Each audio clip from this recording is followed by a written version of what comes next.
आज ही Doubtnut app download करें। Doubtnut पर होगा अब आपके सभी मैथ्स, केमिस्ट्री, फिजिक्स और बायोलॉजी डाउट्स का सफाया। बस अपने क्वेश्चन की फोटो खींचो, उसे क्रॉप करो और तुरंत वीडियो सॉल्यूशन पाओ। Download now. हेलो फ्रेंड्स, तो अब हम शुरू करने जा रहे हैं अपने चैप्टर नंबर 12 कंज्यूमर प्रोटेक्शन का एक और नया टॉपिक अपनी इस वीडियो में। सो बेसिकली ये एक प्रकार की केस स्टडी है जिसके अंदर हम कुछ अलग अलग 2-3 केस स्टडी पढ़ेंगे। ठीक है, सो यहाँ पर जो हमारा टॉपिक है वो कहा गया है सम डिसाइडेड केसेस। ठीक है, सो यहाँ पर जो कुछ केसेस हैं वो बेसिकली टॉपिक से रिलेट करने के लिए स्पेशली डिसाइड किए गए हैं और इसके अंदर हम 2 केस स्टडी पढ़ेंगे। ठीक है, तो चलिए शुरू करते हैं गाइस। तो यहाँ सबसे पहले कहा गया है under the consumer protection act a consumer can file a complaint against the manufacturer or seller for any defective good supplied to him or any deficient services render to him. मतलब consumer protection act के अंदर एक consumer एक manufacturer and seller पर case file कर सकता है अगर उसे डिफेक्टिव गुड या फिर डेफिशिएंट सर्विस प्रोवाइड की गई है। ठीक है, and in Jose Philip Mampilly versus Premier automobile Limited and ANR, a diesel car was purchased by the appellant and the consumer was found defective।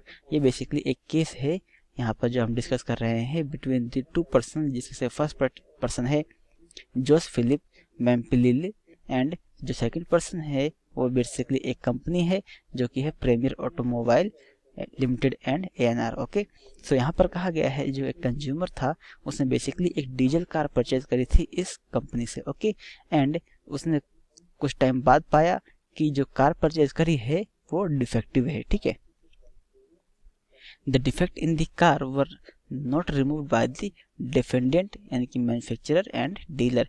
Basically जब उसने पाया कि कार में डिफेक्ट है तो उसने कंप्लेंट दर्ज करी और आफ्टर कंप्लेंट कुछ रिजल्ट नहीं निकला, बल्कि जो मैन्युफैक्चरर एंड डीलर थे उस कार के उन्होंने ये काम करने से इनकार कर दिया कि हम आपकी गाड़ी का जो भी डिफेक्ट है उसको ठीक करेंगे या फिर पार्ट चेंज करेंगे, तो उन्होंने मना कर दिया डायरेक्टली। ठीक है, and the commissioner appointed by the district firm founded a large number of defect in the car. और तो बेसिकली उस कंज्यूमर ने क्या किया कि उस केस को डिस्ट्रिक्ट फर्म में दर्ज किया। तो डिस्ट्रिक्ट फर्म का जो जज था या फिर कहें जो उसका मतलब निर्णय करता था, उसने पाया कि गाड़ी के अंदर एक नहीं बल्कि कई सारे लार्ज नंबर ऑफ डिफेक्ट है। ठीक है, तो उसने बेसिकली क्या किया कि the district firm directed repair of car free of cost and replacement the engine. तो डिस्ट्रिक्ट फर्म ने बेसिकली ऑर्डर पास किया कंपनी के रिगार्डिंग कि गाड़ी को सही तरीके से गाड़ी को सही तरीके से रिपेयर किया जाए फ्री ऑफ कॉस्ट, यानी कि उसके लिए कोई अमाउंट चार्ज नहीं किया जाएगा, एंड जो उसका इंजन है वो भी रिप्लेस कर दिया जाए यानी कि बदल दिया जाए। Okay, The order was upheld by the State Commission except for the direction for replacement of engine। और ये ऑर्डर बेसिकली स्टेट कमीशन को अपहेल्ड कर दिया गया बेसिकली रिप्लेसमेंट ऑफ इंजन को छोड़कर। ठीक है, आगे कहा है in the case of the Shashikant Kishnai Dole versus शिक्षा प्रसारक मंडली।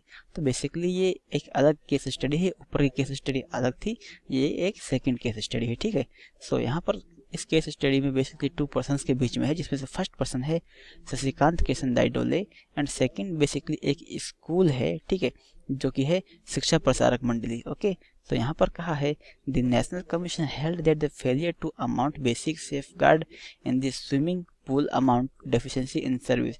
मतलब ये एक केस स्टडी है जहाँ पर ये जो सेकंड साइड है जहाँ पर शिक्षा प्रसारक मंडली है वो इस बात पर फेल हो गई थी कि जो भी सिक्योरिटी प्रोवाइड करनी चाहिए एंड सेफ्टी प्रोवाइड करनी चाहिए स्विमिंग पूल की सर्विस प्रोवाइड करते टाइम पर वो सारी सर्विसेज प्रोवाइड नहीं कर पाई। ओके, सो इसके रिगार्डिंग यहाँ कहा है school owned a swimming pool and offered swimming facilities to the public on payment of a fees. मतलब इस स्कूल ने एक स्विमिंग पूल बनाया यानी कि उसको ऑन किया और पब्लिक को ये फैसिलिटी प्रोवाइड की कि वो स्विमिंग कर सकते हैं बाय पेइंग अ फीस। ठीक है, the school conducted winter and summer training camps to train boys in swimming for this purpose engaged a coach. मतलब जो स्कूल था ये बेसिकली विंटर एंड समर के टाइम पर बॉयज को स्विमिंग से रिलेटेड ट्रेनिंग कैंप ऑर्गेनाइज करता था। ठीक है, ताकि उनको स्विमिंग सिखाई जा सके और इस काम के लिए उसने एक कोच भी अपॉइंट कर रखा था। The plaintiff enrolled their only son for learning swimming under the guidance of the coach. और जिसमें प्लेंटिफ था यानी कि वो पर्सन जो का ये केस है वो बेसिकली है शशिकांत कृष्ण नाई डोले। उसने भी अपने बेटे को स्विमिंग सीखने की अनुमति दे दी, बट उसने कहा कि आप स्विमिंग सीखो but under the guidance of the coach, मतलब जो कोच है उसकी गाइडेंस के अंदर। ठीक है, सो यहाँ पर रिजल्ट यह हुआ कि it was alleged that due to the negligence of the coach the boy drowned and died. मतलब जो कोच था उसने सही तरीके से अपने काम पर ध्यान नहीं दिया और उसके नेग्लिजेंस यानी कि लापरवाही की वजह से वो जो लड़का था जिसको अनुमति दी थी प्लेंटिफ ने, उसका बेटा बेसिकली डूब गया और मर गया। ठीक है, the school denied any responsibility on it's apart. और स्कूल ने डायरेक्टली ही कोई भी रिस्पॉन्सिबिलिटी इस केस के रिगार्डिंग लेने से मना कर दिया। ठीक है, सो इसका रिजल्ट ये रहा कि the coach claimed that he had considerable experience in coaching young boys in swimming। और कोच ने क्लेम किया कि उसको काफ़ी ज़्यादा एक्सपीरियंस है यंग बॉयज़ को स्विमिंग सिखाने का। when the deceased was found to have been drowned, the coach immediately took him out of the water and removed the water from his stomach। तो कोच का कहना ये था कि बेसिकली जब उसने पाया कि जो लड़का है वो डूब चुका है तो उसने इमीडिएटली तुरंत ही उस लड़के को पानी से बाहर निकाला और जो भी पानी उसके स्टमक यानी कि पेट में था उसको बाहर निकाला and give him artificial respiration. और उसको आर्टिफिशियल रेस्पिरेशन दिया। अब रेस्पिरेशन गाइस क्या होता है? रेस्पिरेशन बेसिकली होता ये है कि जब कोई व्यक्ति डूबते वक्त उसकी सांस बेसिकली अगर रुक जाती है, क्या हो जाती है? रुक जाती है। अगर उसके फेफड़ों में पानी भर जाता है तो उसको चेस्ट को प्रेस करने के बाद पानी निकालने के बाद उसको मुंह के जरिए सांस दी जाती है। ठीक है, उसको ही रेस्पिरेशन बोलते हैं। ठीक है, इसको माउथ टू माउथ हेलिंग भी कहा जाता है। ओके, एंड आगे कहा है and thereafter took him to a doctor. और इसके बाद वो उसको एक डॉक्टर के पास ले गया and the doctor advise that the boy be taken to the nearest hospital where the boy died.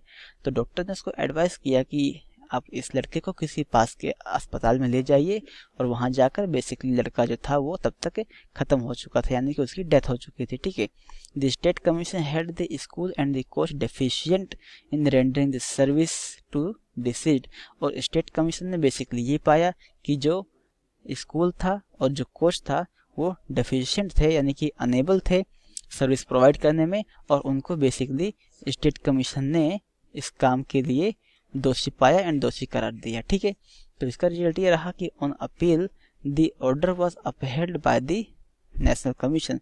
और इसके बाद जब इससे अगेंस्ट पार्टी को सेटिस्फेक्शन नहीं मिला तो यही केस बेसिकली अपहेल्ड कर दिया गया नेशनल कमीशन के अंडर, यानी कि ये कब इस ऑर्डर के अगेंस्ट जो अपील की गई नेक्स्ट, जैसा कि हम जानते हैं कि डिस्ट्रिक्ट से स्टेट लेवल पर एंड स्टेट लेवल से नेशनल लेवल पर केस करने का राइट दोनों पार्टीज के पास होता है। ठीक है, तो यहाँ पर उसका फ़ायदा उठाया और जो सेकंड अपोजिट पार्टी थी उसने नेशनल कमीशन में जाकर अपना केस फाइल कर दिया। ठीक है, so guys thank you so much for watching this video.